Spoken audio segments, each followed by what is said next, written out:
we're seeing more and more chronic enteropathy cases that are fiber responsive. And GI biome is one of those diets that I'll sometimes reach for that isn't an exclusion diet, right? It's not hydrolyzed or anything like that.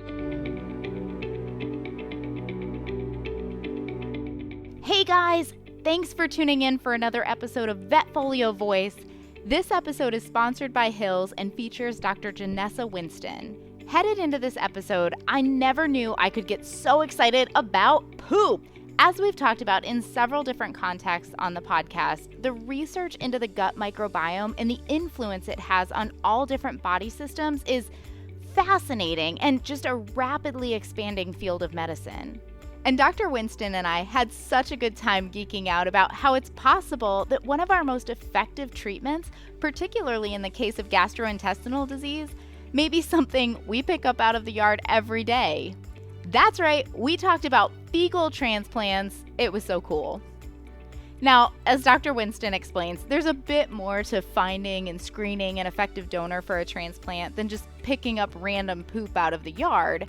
But beyond ensuring a quality donor, the procedure itself is actually quite simple, and we're still learning about the numerous benefits these transplants can provide. In addition to talking about fecal transplants, Dr. Winston and we talked about some of the more outdated treatments that aren't used as often and why that is, and some of the new information about the influence of nutrition in managing enteropathies, particularly when it comes to the supplementation of dietary fiber.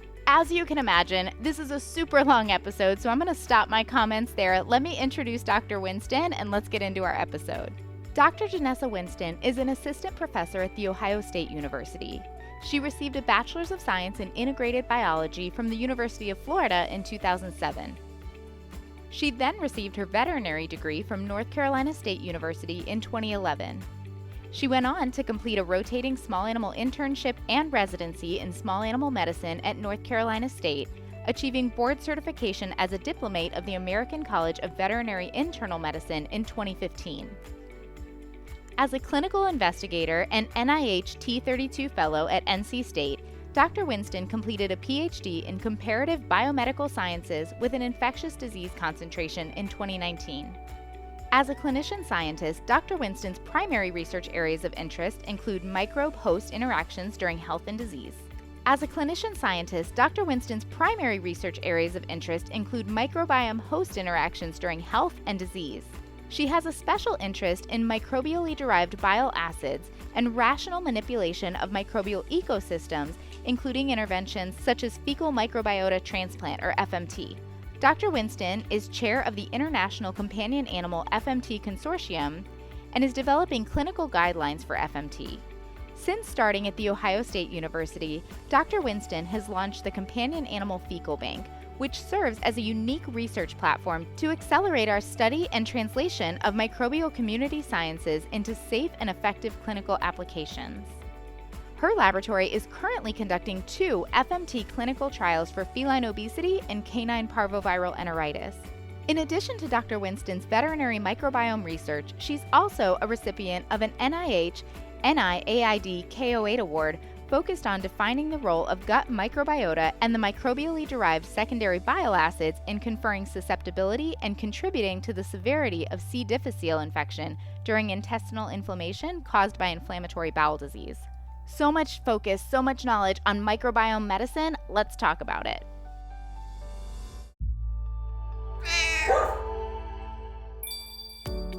Nutrition is the cornerstone of our patients' health and happiness. The veterinary healthcare team should be the ultimate source for top-notch pet nutrition info. When clients see how the right diet helps their pets stay healthy and happy, they visit us more often. Remember, good nutrition is essential. It's smart business and great medicine. Enroll in the NAVC Pet Nutrition Coach certification today on vetfolio.com.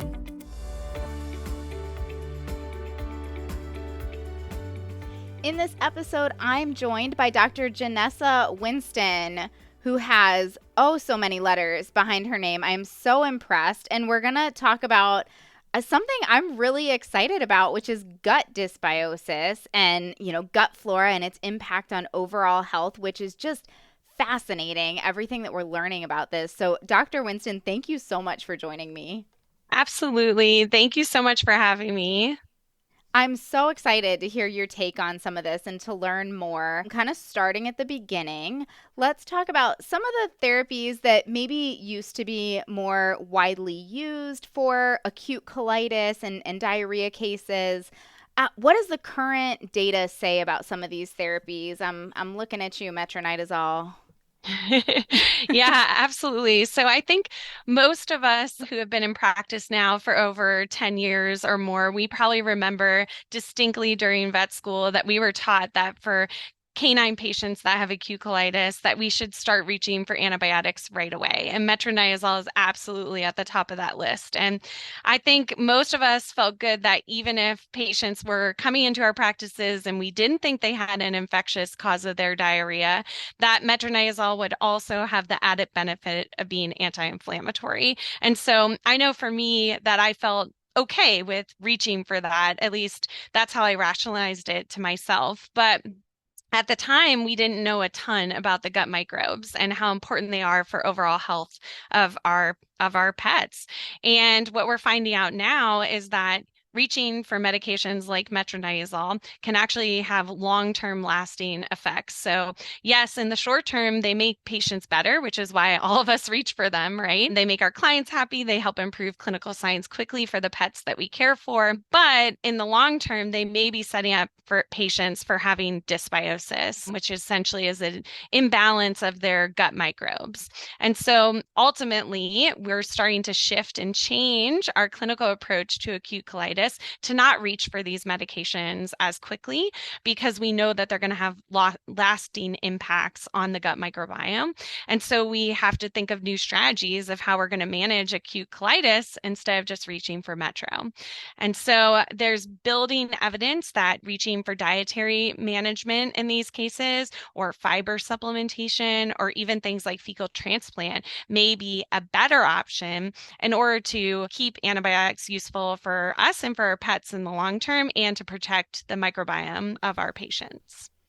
Now we just have to convince some of the pet owners out there. I think many of us have had, the angry dog owner who comes in and says, "No, metronidazole is what fixes it. I need that," and to try to convince them that maybe that's not the best idea for their dog. Yeah, I mean, I think it's super challenging, especially if you're in a high-rise apartment with white carpeting, and you're trying to get a dog down with diarrhea in an elevator. You want something that's going to work really quickly, and we know metronidazole does clear up clinical signs in patients quite quickly. It's just all the ramifications of its use later on, and not just to that pet, right? The part that we don't talk about and that we're starting to talk about more is the overall impacts to public health and how even if we're only prescribing it for a short course, like a week, we could have lasting impacts for us and for our own health. So I think a lot of it is talking with clients about, we have building evidence that some of these other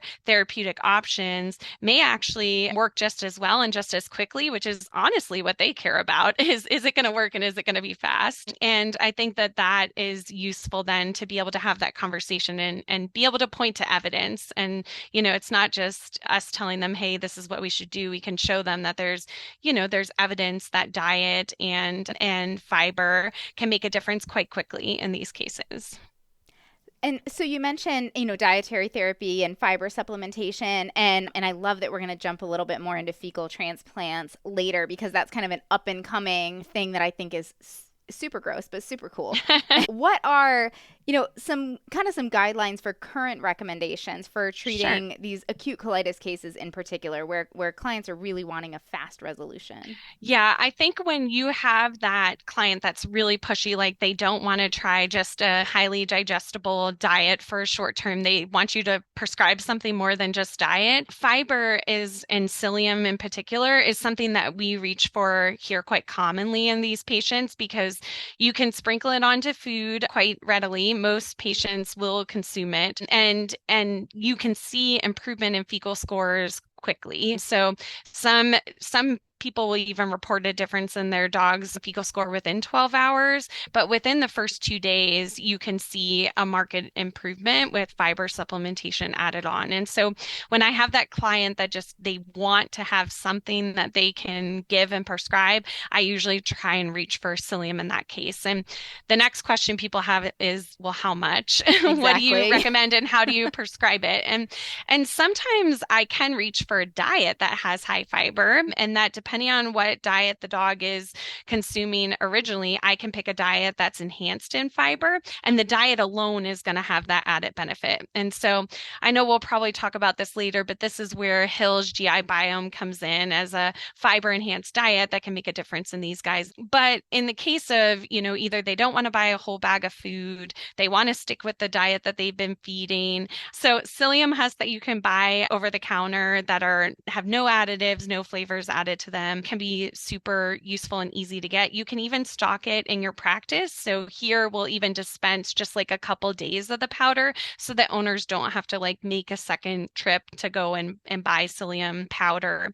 And then usually I tell people to start anywhere between a quarter of a teaspoon up to even a full teaspoon or more, depending on the size of the pet. So a large breed dog, I'll probably be starting with a full tablespoon sprinkled over every meal. And a small breed dog, I'll probably start with a quarter. But the truth is you have to titrate it for the pet.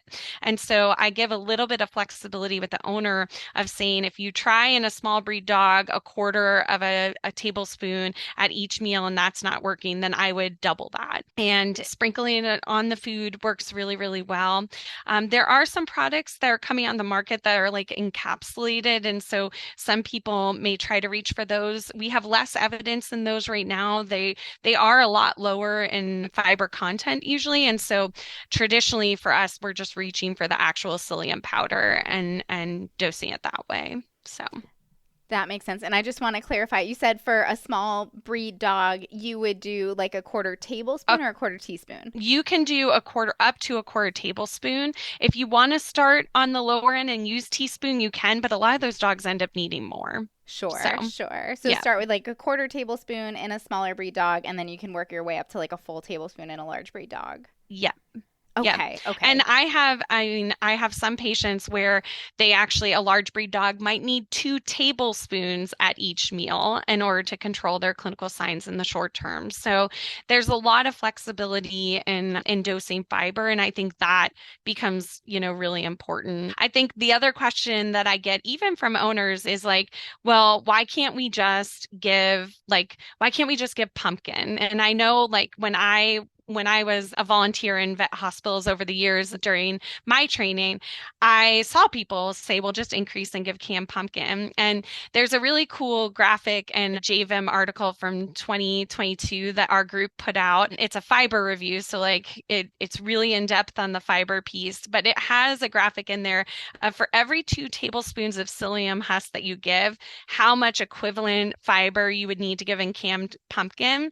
And it's actually 3 cups in order to have the same amount of total fiber. And I don't know about you, but even that lab that has diarrhea, there's 0 chance that they are eating 3 cups of canned pumpkin. And the other one that always comes up is, well, we'll just add green beans. Also can be a source of fiber. The problem with that is to get 20 grams of fiber, you would need to have 8 cups of green beans. And so those types of additives are just not going to be feasible even in that really hungry, excited lab that also has diarrhea.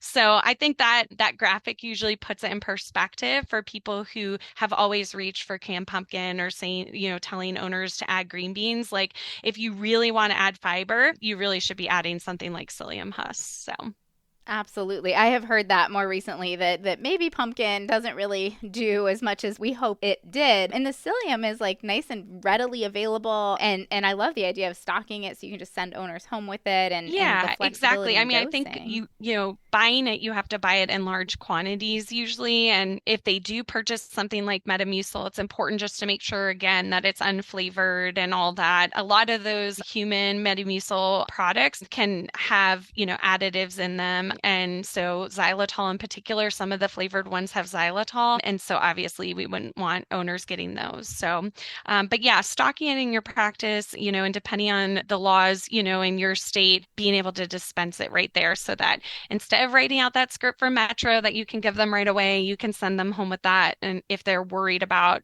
switching diets and whatnot. So let's say we have an owner who is interested in switching diets, or, maybe whose pet needs a higher fiber diet in the long term.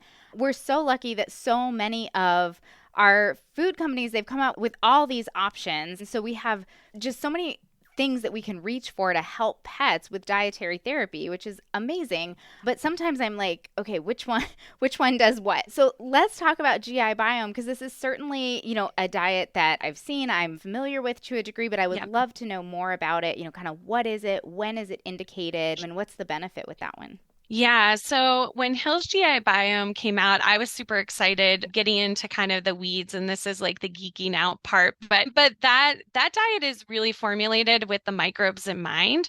So it sets up a fiber profile that's going to promote health in the gut microbiome. Like that is the whole crux of how that diet works and is formulated.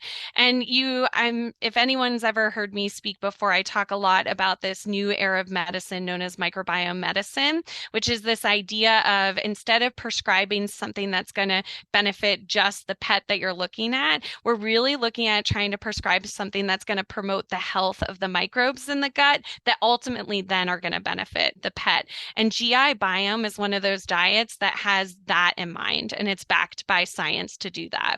And so it is considered to be a high fiber diet, and it's one that I reach for in acute colitis. One, it's palatable, which is important. But two, it can mean that depending on what fiber content the pet's original diet was, that might be enough and they might not need additional psyllium on top of it. And so here at Ohio State, we will routinely try to see if animals will eat that diet. There are others on the market that are also fiber enhanced and by other companies. And so, sometimes it comes down to what pets will eat. But I do think that when you look at the science that has gone into formulating the type of fiber profile that's in Hill's GI Biome, that it really is backed by evidence. And I think that has an added impact and a positive impact for our patients. So, but I think one place that people are missing thinking about using GI Biome is actually in chronic enteropathy. So we talk about diet and chronic enteropathy cases of really looking at exclusion diets and hydrolyzed diets, but we're seeing more and more chronic enteropathy cases that are fiber responsive. And GI Biome is one of those diets that I'll sometimes reach for that isn't an exclusion diet, right? It's not hydrolyzed or anything like that. But because it's highly digestible and higher in fiber, there are a group of pets that have chronic enteropathy, and this is dogs and cats, where just that increase in fiber in the formulation of the diet is enough to control their chronic enteropathy signs. So I think that is another place where people aren't always thinking about it. But I have a lot of pets who end up responding quite well, and that being their only therapy for their chronic enteropathy. So I think you should add that to the list as one of the diets. I think most of us think about chronic enteropathy and think, okay, I need to pick, select ingredient diets or hydrolyze, but fiber is also an important component for many of our pets. Very cool. Very cool. I'm so glad that you explained that because, like I said, I've seen it, and the name kind of speaks for itself, but I think you just did a great job there explaining what the purpose of it is and how it can really benefit animals with acute and chronic. The chronic part is, I agree, really exciting because to think of a pet with chronic enteropathy, I mean, that's miserable for the pet and the owner. And to be able to manage that with dietary therapy alone and have this option is really exciting. Yeah, absolutely. And sometimes, when you look at kind of all the diets that we have on the market that are high in fiber, and for dogs, we're talking, greater than 4 grams total dietary fiber, I would say that GI Biome's on the lower end. So like I said earlier, sometimes you have to put more psyllium into it, but there are some other pets, especially chronic enteropathy, who need even higher than that. And so, just to keep that on your radar, that the diet responsive chronic enteropathy pets, some of them actually need even higher fiber than what you can get in the packaged diets alone. So adding psyllium to GI biome is something that we routinely do if there's a pet that seems to need that higher fiber than what the diet has in it. Great advice. Great advice to know, that there's these still dietary options that help make things really safe. I'm so excited to geek out in this next part and talk about microbiome medicine. And of course, a big part of that is fecal transplants, which is an area of interest, of research for you. Yeah. Tell us about fecal transplants. When are they indicated? What are we using them for? Yeah, absolutely. So in case people don't know, so a fecal transplant is basically taking feces from a healthy donor, so in my case, a healthy dog or cat, and transplanting it into a diseased recipient. And probably the most likely indications right now for why a veterinarian would be reaching for it and actually should be reaching for it. We have enough evidence in acute colitis in dogs where you should be thinking about FMT as adjunctive first line therapy. Parvovirus enteritis, there's also evidence to show that doing an FMT and repeated FMTs every 48 hours can shorten hospitalization length, which makes a big difference for these pets and their owners.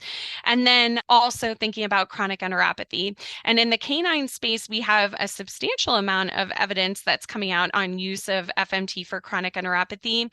In the feline space, there's less evidence. So there are a lot of current ongoing clinical trials in the feline space for fecal transplant, but I think probably the primary indication would be chronic enteropathy at this point. And hopefully we'll be building that with more diseases. But right now, those three are probably the top indications where there's enough evidence in the literature that suggests that veterinarians should be considering FMT in those cases.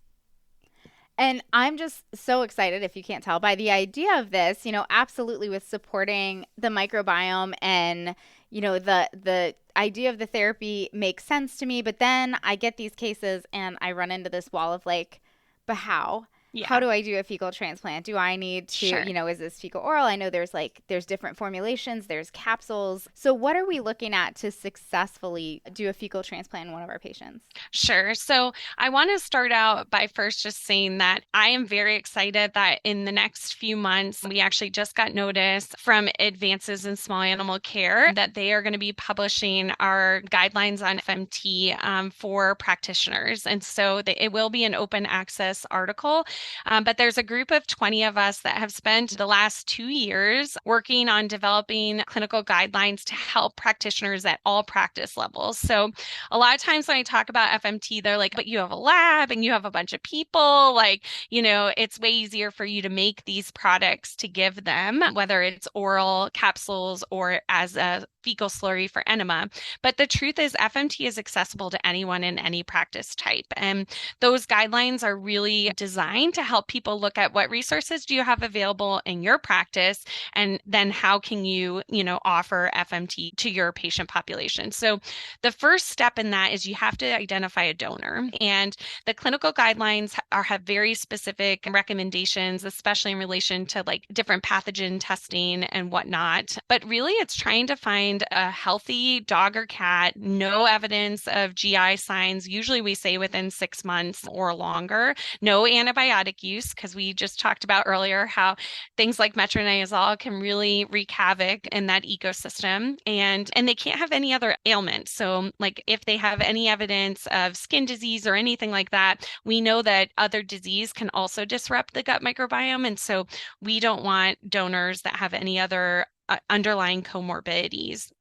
The other one that is less supported in veterinary medicine for evidence, but we have enough evidence on the human side and in some of the mouse model side, is behavior. So we know that play an important component in stress, anxiety, and that gut-brain axis is real. And actually, our group here at OSU is trying to build some of that evidence. And so if an animal has behavioral issues, I usually exclude them as being a donor because we do know that microbes can contribute to some of those phenotypes, and we wouldn't want to be taking a dog with separation anxiety and then potentially transmitting that phenotype onto others. Again, hasn't been proven in vet med, but there's enough translational evidence that at our fecal bank here at OSU, we do exclude based on that.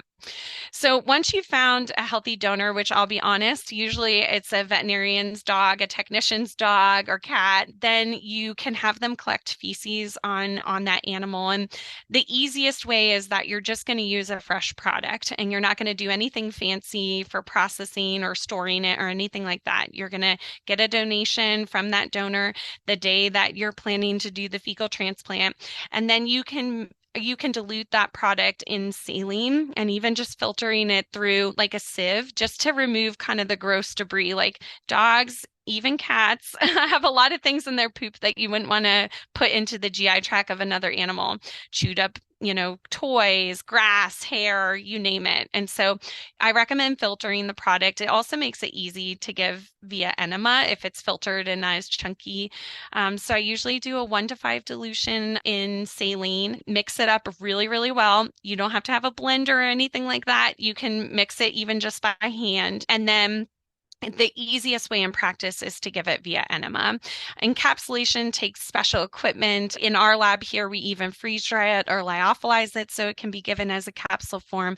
In practice, like the easiest way is to just make that slurry and give it as an enema. And you'll see if you pull the guidelines when they're available, we don't have a standardized dose for what people give for FMT right now. And every single paper that comes out actually uses a different dose. And so I tend to be on the side of I want to coat the colon as much as I can. And so I use the same dose that I use for giving any enema, which for a dog would be 10 mils per kg of that fecal slurry.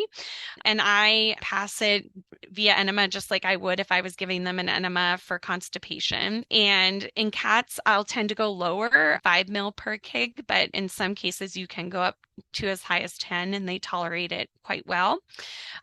You'll notice that some people will talk about a retention time. So essentially time in which after you've given the enema, the patient isn't allowed to defecate. In a lot of dogs, that means having to heavily sedate them. I try not to do that for too long if possible. A lot of times if you put dogs back into a cage, they're not going to want to defecate on themselves, and so they'll hold it in. But I have other colleagues who do sedate and have a full 35-minute contact time. Again, none of that is evidence-based right now, so I don't know if there's a pro or a con to either of those options. In cats, I don't aim for sedating them. I actually do these enemas in cats with no sedation. It's just like taking a temperature. They tolerate it quite well. If they are on the more feisty side, pre-treating with gabapentin can sometimes be helpful, but it's pretty rare that I need to sedate a cat in order to give them an enema FMT, which always shocks people until they see the videos out of our group. And then they're like, wow, you actually can do that. But you can do it, I promise. And in cats, I usually put them back in their cage with no litter box, and they're usually fine with them retaining it in. So, and that's it. I mean, it is, if you can give an enema and you can get feces from a donor dog and mix it with saline, you can do an FMT. So you'll see in the papers lots of fancy stuff with lyophilized feces and capsules, and even our lab does that stuff. But in practice, you don't have to get fancy. You can, do it with fresh feces right away. I think the other piece to think about is, let's say you really don't have the manpower to do all this, right? Like screening a dog takes time. You might not have financial resources in your practice to screen and do blood work and parasite testing and all those types of things. And if that's the case, then that's where I reach to commercial products. So right now in the United States, the only commercially available product we have is Animal Biome's Doggy Biome and Kitty Biome. And I do use those in clinical practice. In the dog and cat form, there is FMT capsules that are lyophilized or freeze-dried that actually owners can buy without even needing your consultation. But on the veterinary Animal Biome site, they actually have new lyophilized product that you can buy in batch. so that you can reconstitute it in saline and give it as an enema. The reason why I like these lyophilized products is you can shelf them at your practice and pull them off the shelf when you need it. So it has a lot more ease than having to have like a donor that you always need to have screened and ready to go for that dog who comes in with acute colitis or a parvo puppy that you want to do an FMT in. Having a lyophilized product that you can pull off the shelf allows you to, have FMT in your arsenal of microbiome medicine options without having to do the extra, legwork. So, and right now in vet med, we don't really have evidence that fresh is clinically better than lyophilized, and both seem to be efficacious. And so people use both right now. Absolutely. Do you know what the shelf life is on the lyophilized product? Like how long we can keep it?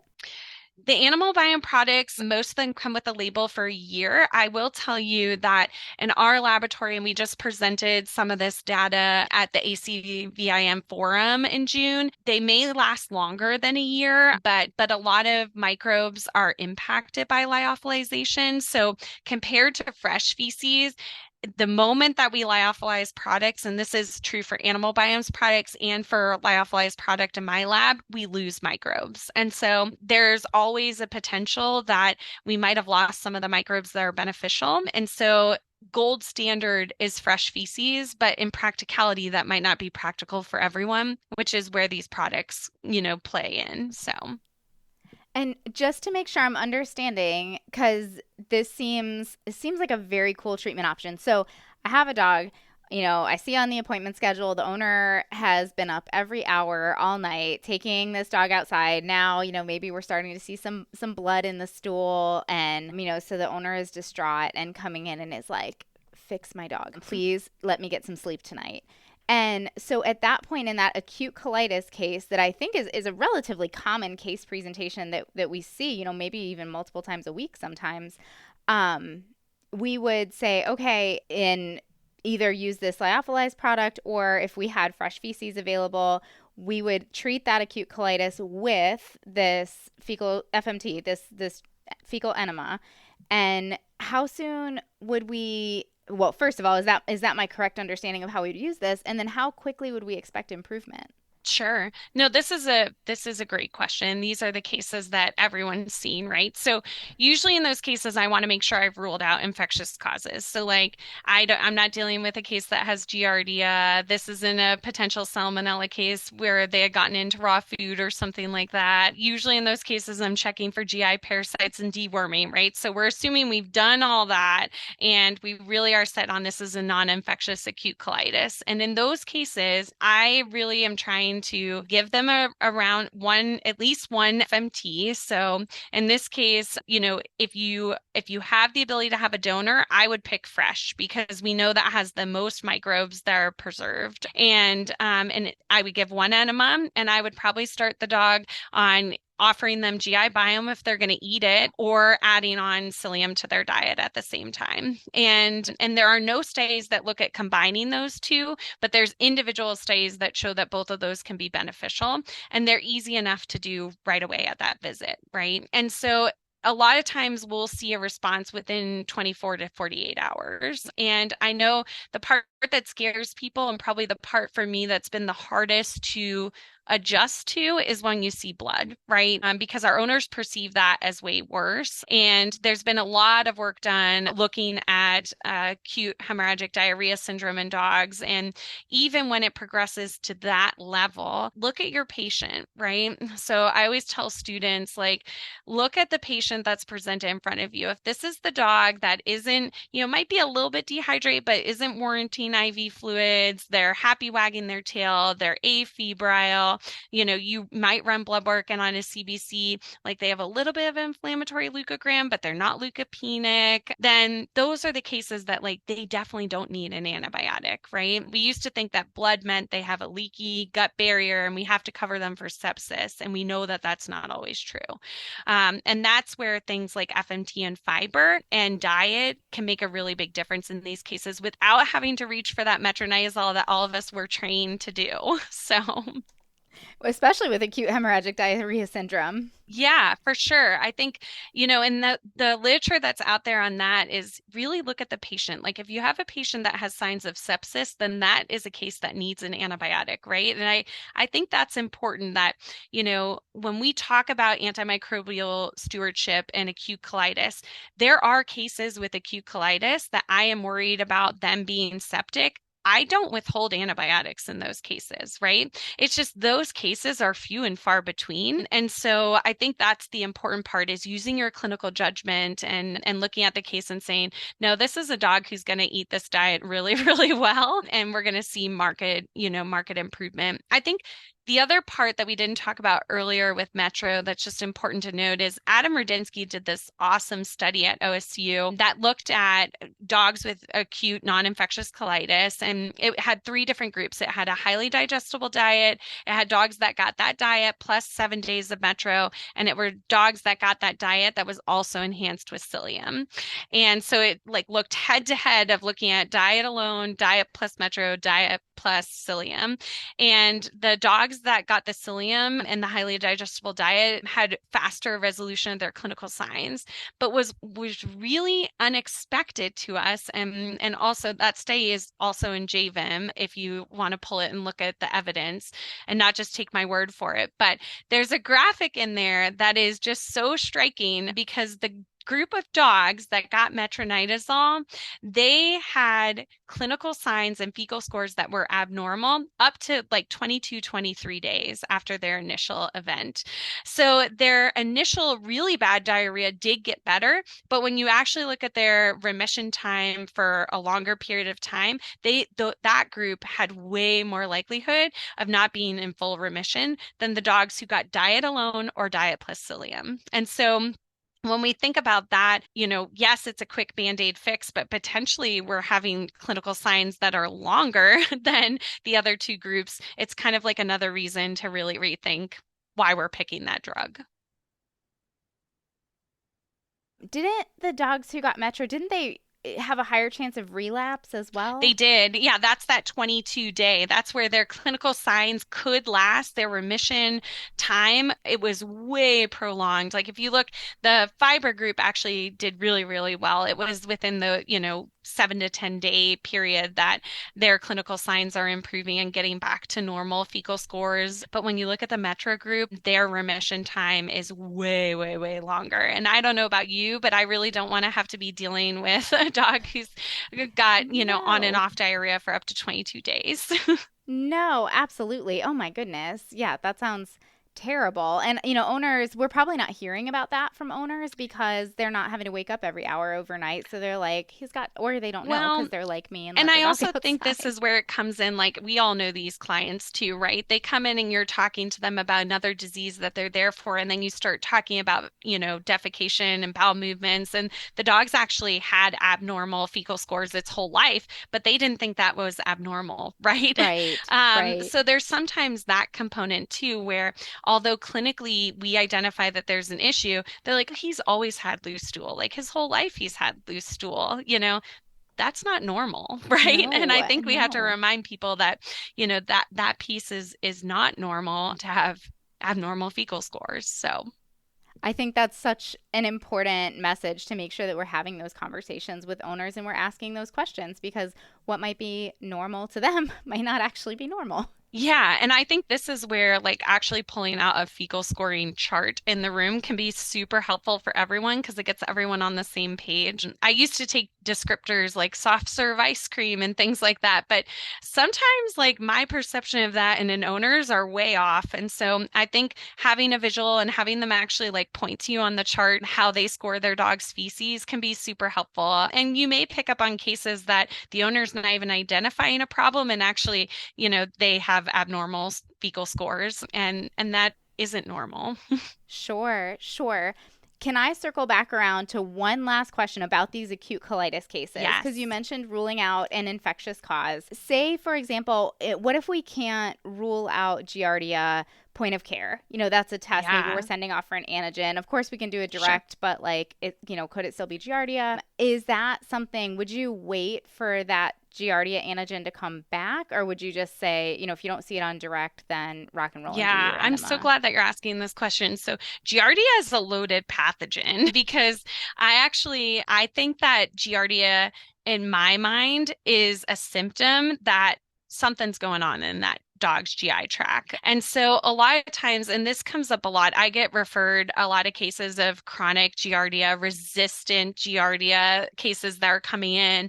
And in reality, it's more that we're not addressing the underlying reason for the dog's chronic GI signs. So if we think about a dog who has chronic enteropathy, more and more evidence is coming out that that community of microbes is dysbiotic and not healthy. One of the major roles that our gut microbes play is in a function called colonization resistance. And as an infectious disease person, this is like the coolest thing to me ever. But it's this idea that the collection of healthy microbes in your gut can protect you against a pathogen. And so if that group of microbes is not healthy, like say in a dog who has underlying chronic enteropathy, they might have just mild clinical signs, like maybe they have fecal scores of 4 out of 9. So it's not terrible. The owners aren't calling you that they're having diarrhea, but they definitely aren't having normal stool. Now that microbiome can't protect them. So when in their environment they're exposed to Giardia, they break with Giardia. You see them in, they're Giardia positive, you treat their Giardia, and then they're back in to see you quickly with another infection of Giardia.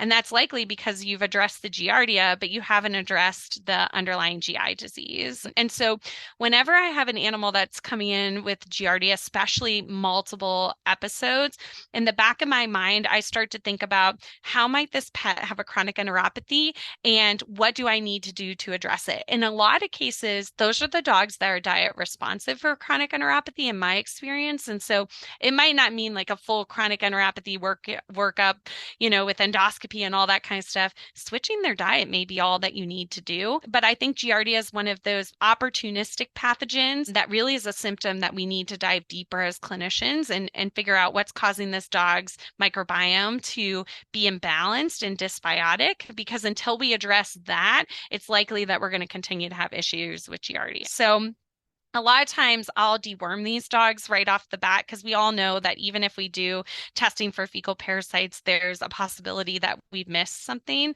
So reaching for something like fenbendazole, which there's been at least one study showing that fenbendazole doesn't markedly change the bacteria population within the gut. I'm happy to reach for that as an initial deworming strategy and then plan on getting them started with diet. If they'll eat a high fiber diet, awesome. It's one less step for the owners. Fecal transplant if the owners are game for that, and then adding psyllium if we need to. It's like a whole different way of treating acute I colitis. This is know. so exciting.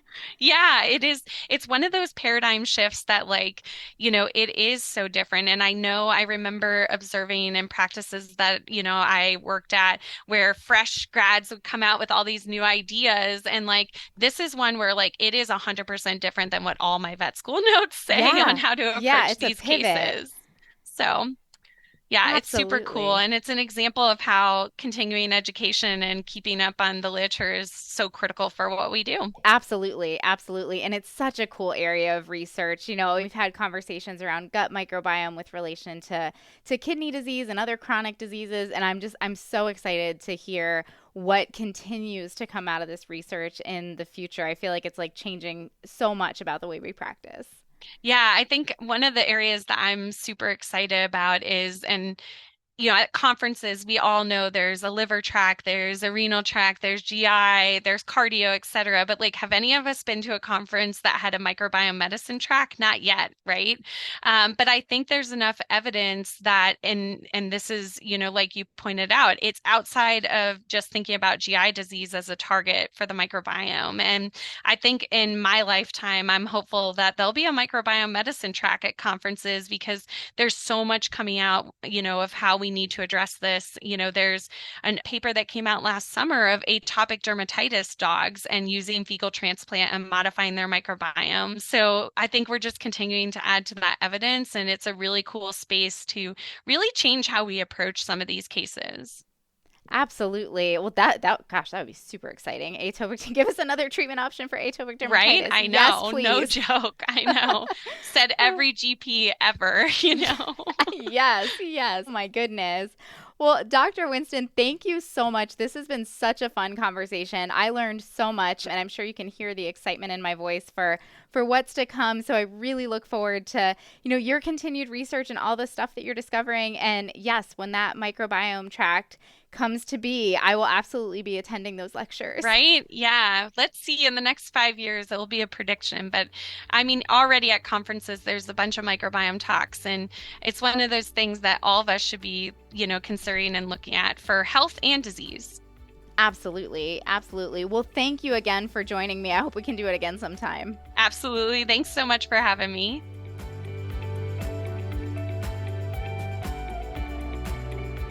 All right, I hope you guys are all as excited about poop as I am. I know I'm super excited. Thank you so much, Dr. Winston, for all of the great information. A big thank you to Hills for making this episode possible, and thank you to everyone who tuned in. If you enjoyed this episode, please leave us a 5-star review wherever you get your podcasts. It'll help other veterinary professionals like you find this and other great content we try to put out there. If you enjoyed this episode and would like to hear more, click on the Education tab on the VetFolio website. As always, we'd love to hear your input on this episode, as well as ideas for topics you'd like to hear from us in the future. Feel free to reach out to me at dvm@vetfolio.com. You can also visit my Facebook page at Dr. Cassi DVM, and you can find me on LinkedIn. And remember, if one animal is better off because of you today, it's a great day.